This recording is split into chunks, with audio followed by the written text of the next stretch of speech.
Well, hi, Mrs. Ivy. How are you? I am great. How are you, Dr. Cronky? I'm really good. You're looking so great today. Well, thanks. You just look cheery and happy. And well, I'm looking forward to Thanksgiving. oh, me too.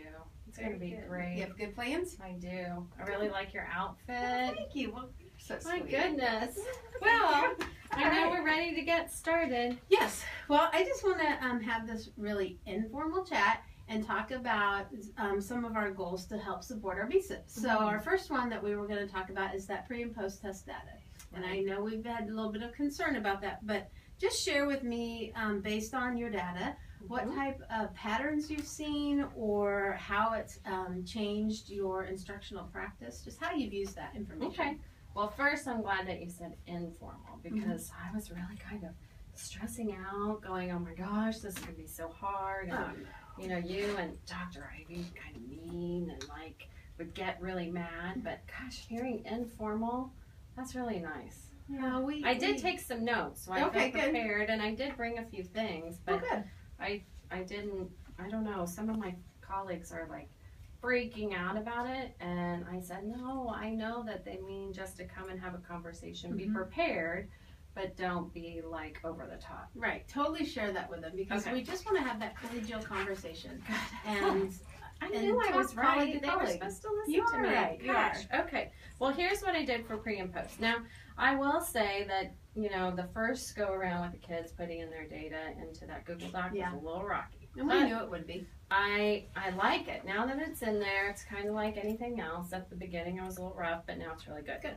So the first time that I put my data in, and what I ended up doing was I compared my purple days to my red days. Okay. So my P1 and my P2 on their the first unit test of second quarter, they had a lot more growth than my R1 and my R2.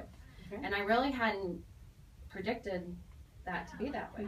But then I got to thinking, well, why is that? And I realized, you know, I had pneumonia and I was gone for so long that they had more sub days on those on the red day. Makes sense. And so, you know, like I'm such an amazing teacher. I know you are. You know, being certified and having all those advanced degrees, I'm just not as, you know, I'm so much better than that's absolutely. That's why we like to have you here. But we also know you need to take care of yourself. And, you know, and I know that, you know, the classroom teacher is the #1 most important factor in student growth. You're right. You know, it just puts more value onto having me here. So that's what I did for the first one. I kind of figured it was that. But then on the on my second unit for second quarter, I decided I was really going to focus on academic vocabulary, which kind of takes me down to, I think we're talking about the high yield strategy. Yeah, we are.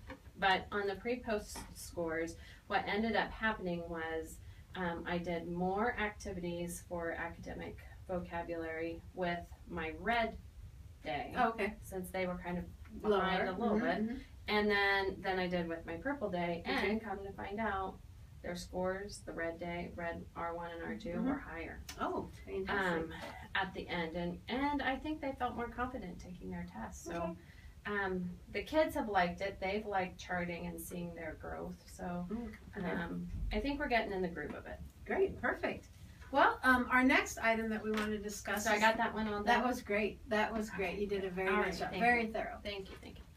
The next item I wanted to discuss was the Climate BSIP action plan that we all agreed to do is our class meetings. And we agreed that we'd conduct 10 class meetings up to this point, and that we would take class meeting notes in some fashion. Some buildings or some teachers have shared, you know, copies of their notes or Google Forms. Just kind of talk about how that's going and share your process with me.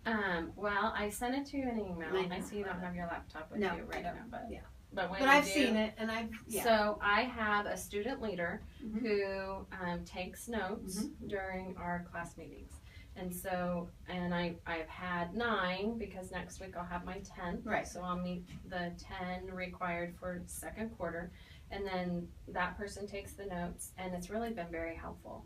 Then I have that student email them to me, and I have a folder that says class meeting minutes, and I just leave it in there. So it's really easy. I change who the student leader is to get to take the notes. And one day I even had 2, and it was kind of nice because both of them had a little bit different of like what the actual outcome was. Oh, okay. Same end product, but a little bit different in notes. And then I had a parent who was kind of upset that I had talked to their child had gotten another mark on the success tracker, and it was for not following directions. Yes. And we had talked about that in addition to not being truthful. And I was able to say, hey, we just talked about that, and it's in our notes from our class meeting. Oh, perfect. And so I like that. So well, I appreciate you sharing them with me through the computer, because it kind of gives me the ability just to peek in without, unfortunately I can't be in every single classroom, and that way we get a pulse of what's going on in the class meeting, so I appreciate that. Cool. The next item is talking about the employee BSIP action plan. And that one was where we were going to talk about, we asked all the teachers to share with us as a team what high yield strategies they wanted to focus on, and we were down to 3.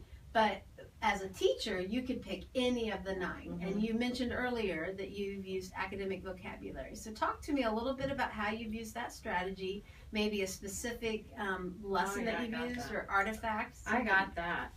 Okay, so I was really excited about that. And thanks for doing that trifold. That was nice. Okay. I did read it, and the part about reinforcing effort, like I use it, but I really focused on academic language because I'm also getting evaluated. Yes. And I know that's one of the strands is using academic language. And so I've been working really hard. And look, I even have like poster paper. Oh, perfect. They say middle school, teachers are just boring. It's kind of elementary. Yeah, but it's really helpful. Yes. And I have them laminated on my background. You should see it. So, like, this is topic 3, and these are the terms that we're using. Yes, perfect. And we talked about having, I'll just look right there. I just am so proud of that. It is good. It's a great anchor chart. I have really good handwriting, too. So I've been using that a lot and telling the kids we're not using baby talk. We're like, really no having takeaway. No takeaway, no plus. Yeah, so that has been very helpful, just reinforcing that on a continual basis. Then, that Dr. Ivy, she sends out some good things for us to read. Yes. Every now and then I'm like, another thing to read, but I looked through this, and this was that article, that Teaching Social Science, and she said, don't worry about the front cover, there are really good strategies in there. And there's this one called Exclusion Brainstorming, and it's where you put all the words up, and so I put any kind of mathematical term, but I made sure that there were terms that we wouldn't necessarily cover in topic 3, and they had to pull those out and be able to tell me, like, these were the terms that we'd probably be focusing on. Oh, perfect. They loved it. They thought it was a game. You tricked them. I love it when you can do that. Yes. So I'm doing that. I got this from the employee team, and it was talking about development of academic vocabulary and things I could do, so I had that. So I've really been working hard at that and trying to continually add to it.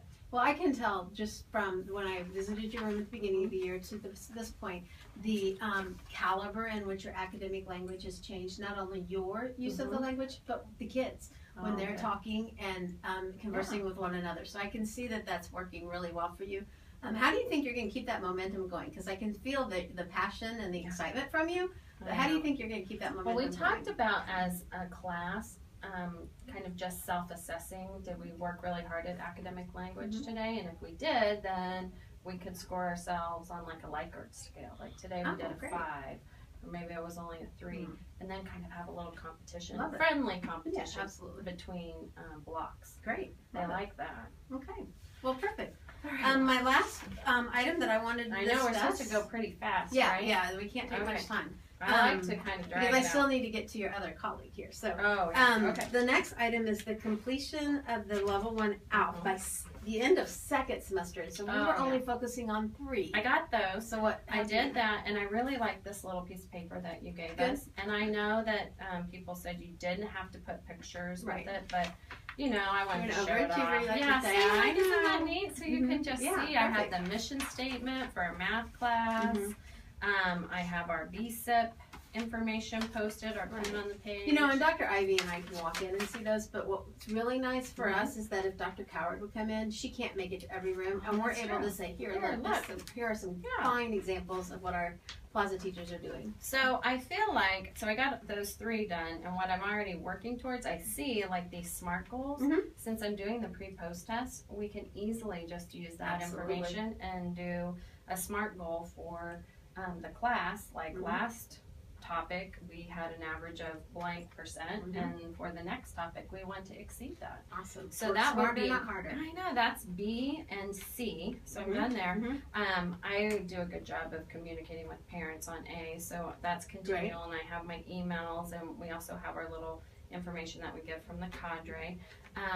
I've been working on these quality tools. I thought I'd take pictures of those because I want to use 3. That would be wonderful. And I'm doing what I'm supposed to do for any E, so that one's kind of done. And then, I'm on lots of committees. I'll just write those in. And then demonstrating the core values of integrity. You do a fine job. Yeah, I'm really working hard. Like even when it's hard to, I might get frustrated.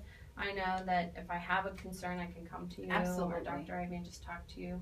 And realize that not every single time we're going to be able to say, change it. But sometimes it just feels better to know that I told you to your face. And I appreciate that. Thank you. I don't know. I want that for my kids in my classroom, so I too need to uphold that. So I don't know. This wasn't really bad. I thought it was kind of fun, actually. Awesome. Good job. Thank you. Oh, and what are you telling me that I got an award? Oh, yes. We'd like to present this award to Dr. Ivy. Didn't I play a great teacher? You did. You did a nice job. Thank you. It was easy because Plaza teachers are amazing. So looking forward to December 11th.